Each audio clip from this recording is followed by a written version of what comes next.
doing is looking at how the private victory helps to produce the public victories, that is, in our relationships with others.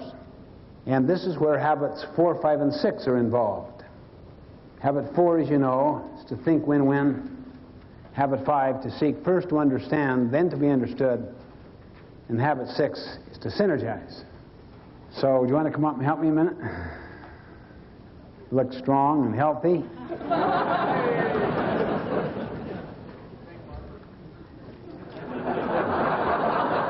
a barber, eh? You also have a very good-looking head.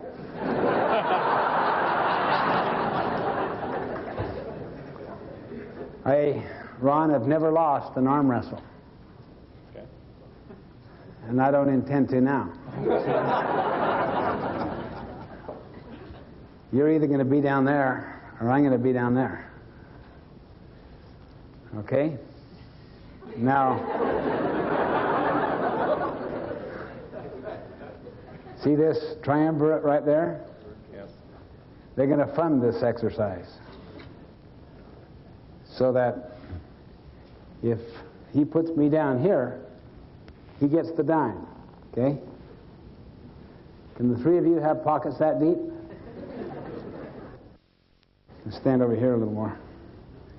And if I put you down here, that means you give me the dime. Fair enough? You can draw on all of those behind you. All right, now brace yourself, Ron.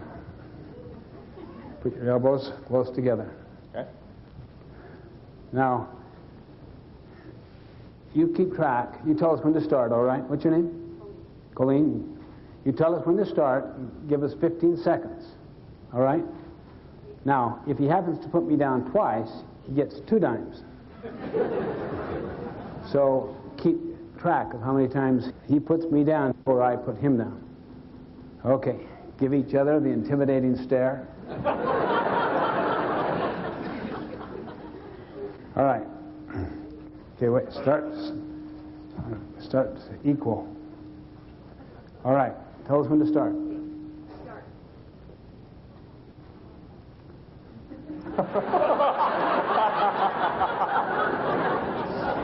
It's faster if we both win. Yes, I see.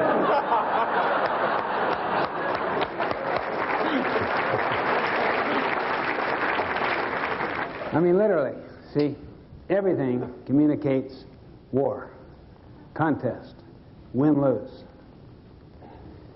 So, while he's thinking win-lose, you think win-win. Habit 5, you always seek first the interest of the other.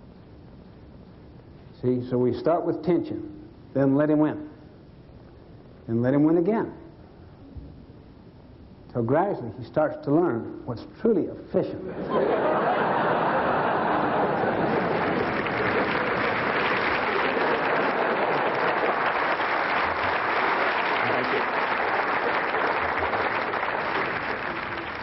He learned fast, but most people, seriously, I've had some situations where they just literally hold me down. And I say to them, let's let you win again.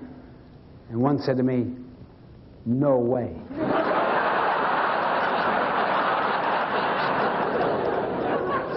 I mean, seriously, win-lose poisons the mind. You don't trust anything, see. Habit 4, think win-win, lies at the very heart of all relationships. Think win-win is the habit of mutual benefit. It's the habit of the golden rule. It's the habit of abundance. The underlying paradigm or principle is abundance. There is plenty out there and to spare. So you don't have to be threatened by the strengths of other people. You can nurture competency around you higher than your own. It doesn't threaten you. You can share knowledge. You love to share knowledge. You can share recognition, gain, profit. But if people derive their sense of worth from being compared, from the external, from the social value system out there, how well they stack up, they're always in a state of anxiety. They're always studying the pecking order. They're concerned about how they're dressed, how they look.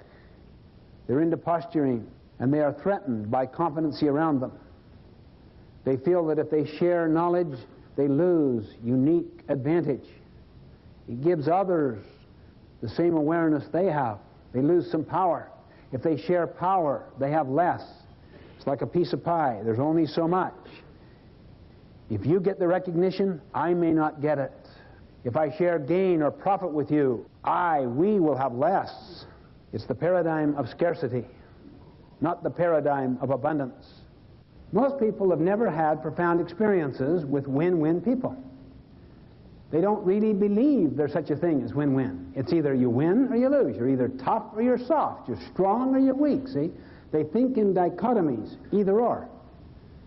Those people will inevitably produce politicized cultures where politics run things, reading tea leaves, social inventions, natural laws will not govern.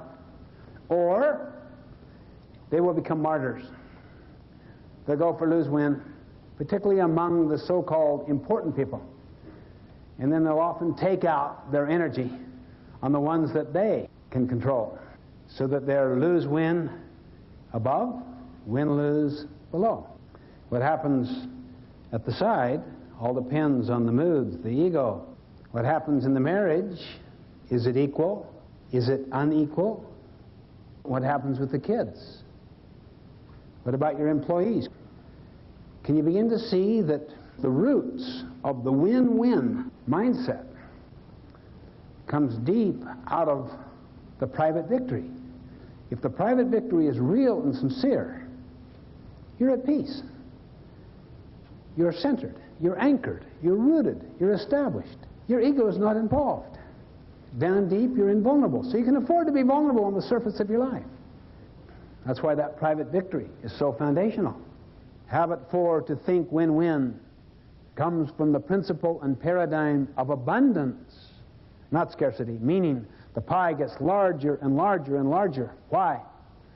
Because through the interaction on a win-win basis, a transformation begins to take place in our natures to where we tap into more creativity, more resourcefulness, more ingenuity, more wisdom, more intelligence, deeper and deeper into the bowels of the organization, deeper in our marriage, in our family life, causing synergy to take place where the whole is truly greater than the sum of the parts, and the wealth increases, the knowledge increases, the power increases, and the very fear is unfounded.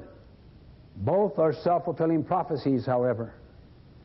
Whatever paradigm you believe in will produce the behavior to validate the paradigm, the perception. If you have the attitude of thinking win-win, habit 4, and the skill, the method of habit 5, seek first to understand, then to be understood, you will create such interaction, such mutual understanding, that it leads to the fruit, synergy, new insights, new learnings, new heights.